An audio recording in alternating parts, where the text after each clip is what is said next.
Hello, xin chào các bạn đã quay trở lại với review 5 phút. Ở cuối tập trước, sau khi hai vị phủ chủ xảy ra tranh chấp về vấn đề thời gian tu luyện tại Thác Ngọc Linh thì đã quyết định dùng vũ lực để giải quyết. Rất nhanh, không khí bao trùm bởi băng phong và hỏa diễm nóng cháy. Thấy động tĩnh lớn như vậy, viện trưởng Tần Kiêu lập tức xuất hiện ngăn cản hai người.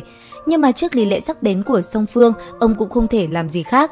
Vì để tài nguyên không bị lãng phí, hai viện đã đánh cược với nhau bằng cách cử người vào Thác Ngọc Linh xem bên nào trụ được lâu hơn. Trước tình hình ấy, Chu Nguyên và Tề Nhạc được cử ra làm người đại diện tham gia thi đấu. Rất nhanh, trước sự chứng kiến của đệ tử hai viện, Chu Nguyên đã phi thân bay vào dưới chân thác, khóe miệng Tề Nhạc nhếch lên nụ ý khinh miệt. Sau đó, gã ta cũng không nói thêm lời nào mà mũi chân đạp một cái, thân thể đi về hướng khác ở Thác Ngọc Linh. Tô Ấu Vi lúc này ở cạnh Yêu Yêu thì vô cùng lo lắng. Phải biết rằng Tề Nhạc đã khai 6 mạch, còn Chu Nguyên mới chỉ có 2 mà thôi.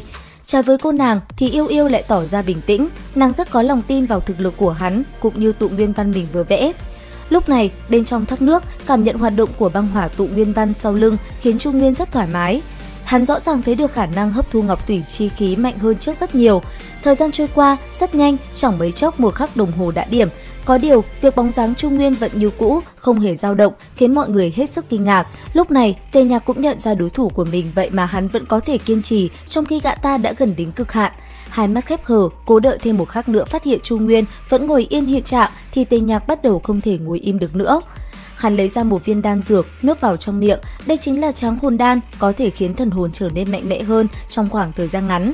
Ngay sau đó, mi tâm của Tề Nhạc loáng thoáng có quang mang xuất hiện. Nhờ có dược lực trợ giúp, thần hồn của tên gia hỏa này cũng bước chân vào hư cảnh thật sự.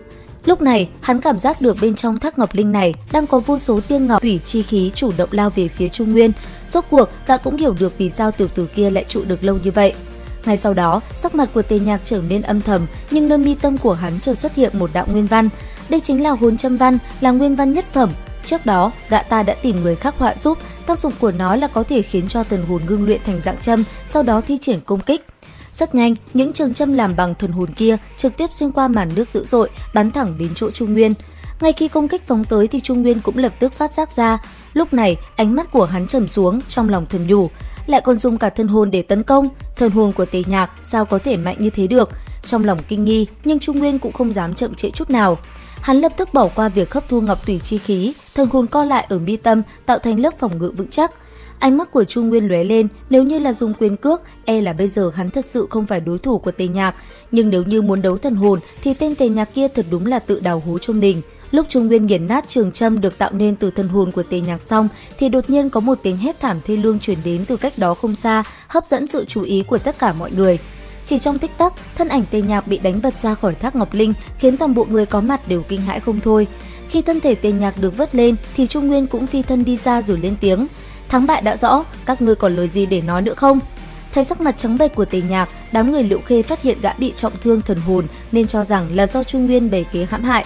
Đối với lời cáo buộc này, Chu Nguyên cười lạnh một tiếng, chỉ về phía mi tâm của Tề Nhạc, nơi đó vẫn còn lưu lại một phần quan văn đang dần tan biến. Nhưng theo ánh mắt của mọi người thì thanh âm của hắn cũng vang lên: "Nếu như ta nhìn không lầm thì đây hẳn là nguyên văn nhất phẩm hồn châm văn đúng không? Lúc nãy nếu như không phải Tề Nhạc dùng hồn châm tấn công ta thì cũng sẽ không rơi vào kết cục này." Lời vừa dứt thì tất cả đều ồ lên. Trong vô số lời xì xào bàn tán của mọi người, đám học viên ấp viện đều đưa mắt nhìn nhau, mặt mày của ai cũng đều khó coi, ánh mắt của họ nhìn về phía Tề Nhạc cũng không còn kính sợ như trước mà có phần trách cứ. Bên cạnh, sắc mặt Từ Hồng đã trở nên khó coi vô cùng, ông ta liếc mắt nhìn Sở Thiên Dương và đám người Chu Nguyên, lạnh giọng lên tiếng: "Các ngươi cũng đừng có mà bừng vội, không bao lâu nữa là thi phủ rồi, chỉ cần đến lúc đó bọn ta giành được hạng nhất thêm một lần nữa thì những thứ các ngươi lấy được đều phải ói ra gấp đôi." Nói rồi, ông ta cũng xoay người tức giận rời đi. Đến đây thì cũng hết tập 6 Nguyên Tôn 3D. Xin chào và hẹn gặp lại các bạn ở những video tiếp theo.